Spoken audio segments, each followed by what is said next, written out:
Good evening.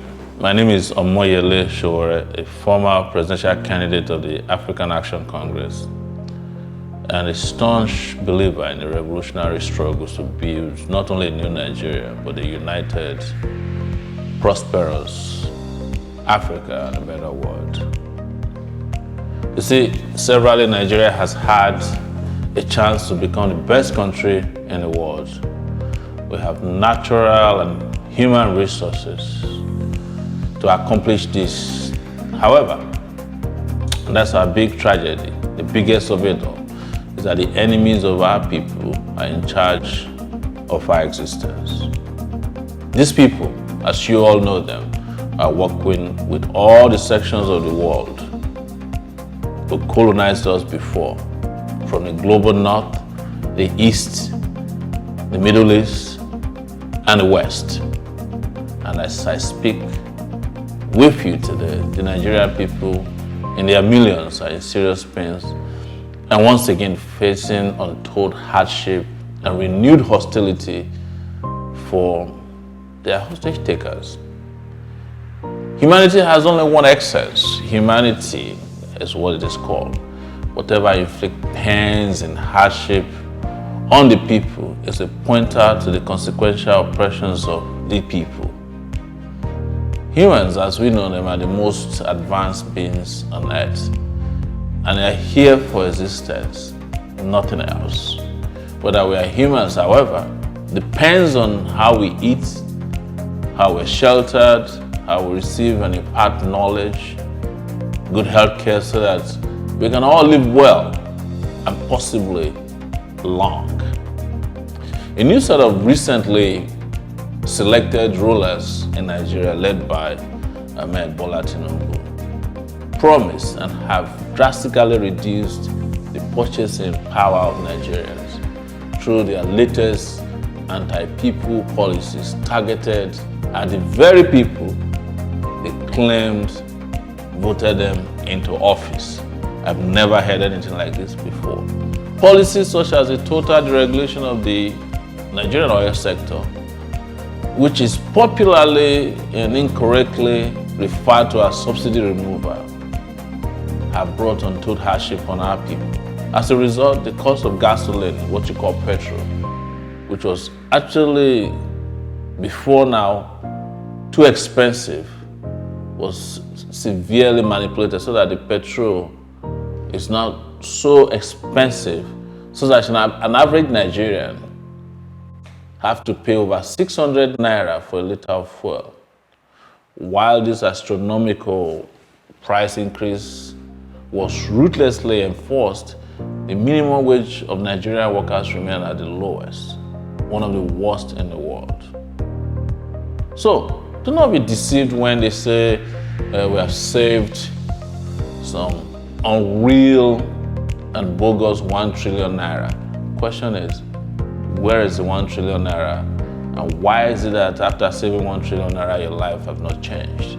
The fact is that the oil barons have made trillions of naira and plenty of dollars thus far, as Tinubu have come to help them destroy the naira by also imposing what they call currency devaluation. How can anyone delete the economic value of the country's currency and expect economic development? That's the question that we ask. So what that means is that the global business community can come buy from your market without any real value added to your economy because you don't have a currency. You don't have a real fixed or valuable exchange rate. So floating the naira was an oxymoron. It's actually throwing the naira overboard so that it could sink to the bottom. And that they have achieved. And the worst has now happened to our people economically. I'm here speaking to you today once again because 4 years ago, I was abducted by the lawless DSS, a criminal set of officials led by the current guy there, and his name is Bichi of the DSS.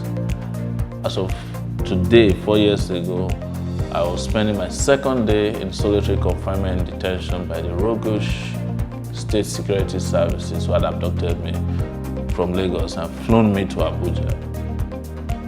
The reason, they said I was trying to project answers that they are all afraid will shut down the system against their class.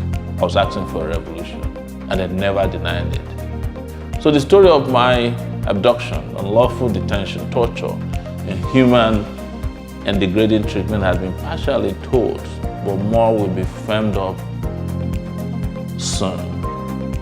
So what is important is that I was never shaken. I had prepared myself for that day and beyond. And I even said before I was taken that there's no judge that can try a people that are fighting for liberation. Until today, none has come up and none has succeeded. So Nigerians should never be scared of these cowards. They've mostly survived against you because they're exploiting the ignorance of hundreds of millions of Nigeria.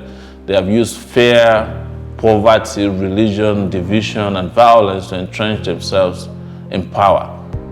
They've captured the Nigerian state because for so long, Nigerians have been complacent and too fearful to fight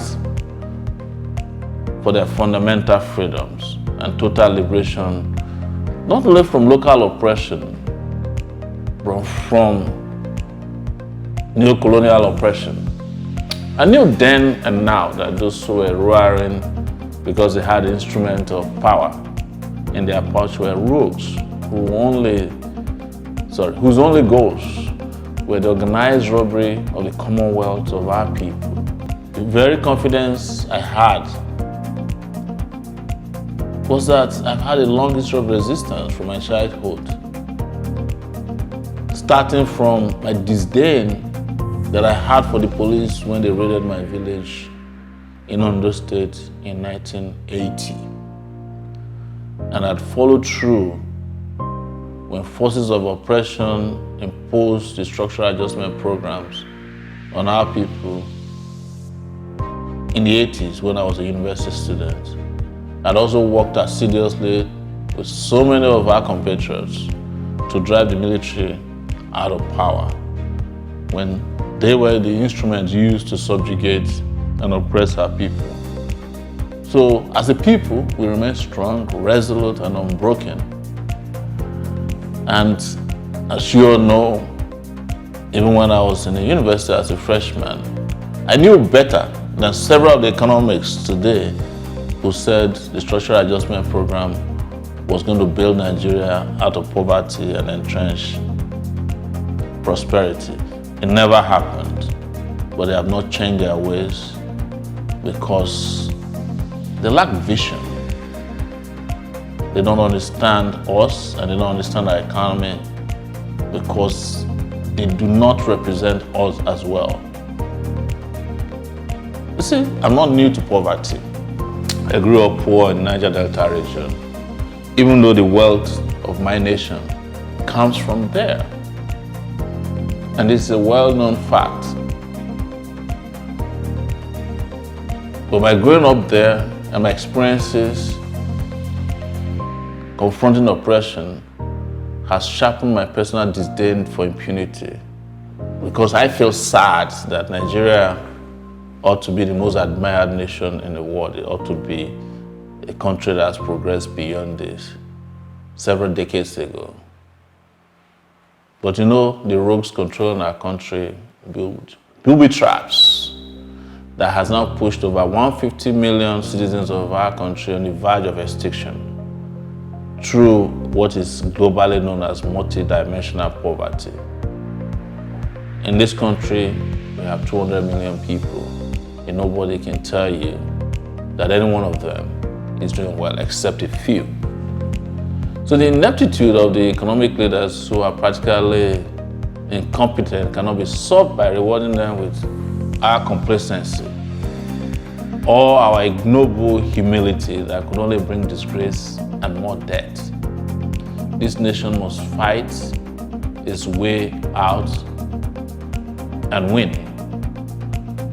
We are addressing you today as a movement that has also participated in political activities. But most importantly, we are citizens who believe only the revolution can bring about a new order, whether by ballot or a popular uprising. We know Nigerians are angry as it is because the harsh economic conditions, the insecurity in the country, lack of opportunities, and the denigrating conditions under which we live couldn't have made anybody happy. But we have also allowed our leaders to impose upon us very cruel policies that have made life even more harsh. Today, we're here to remind you of the 4th anniversary of Revolution Now, and that since we started the Revolution Now campaign in this country, the country has never been the same. We are here to reach out and thank those of our colleagues, our comrades, brothers, sisters, both in Nigeria and in diaspora, our friends who may be non-Nigerians, that we're still standing tall and we are determined to achieve a revolutionary end and put an end to what has become a country of sorrow, tears, and blood. Apology to our great Afrobeat king, Fela Anikulapo Kuti.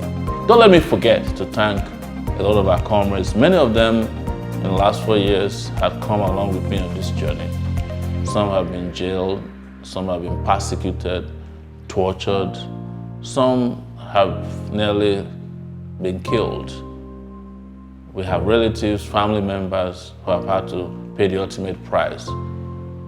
And we are thankful that they gave it all to make sure that their country becomes a better country.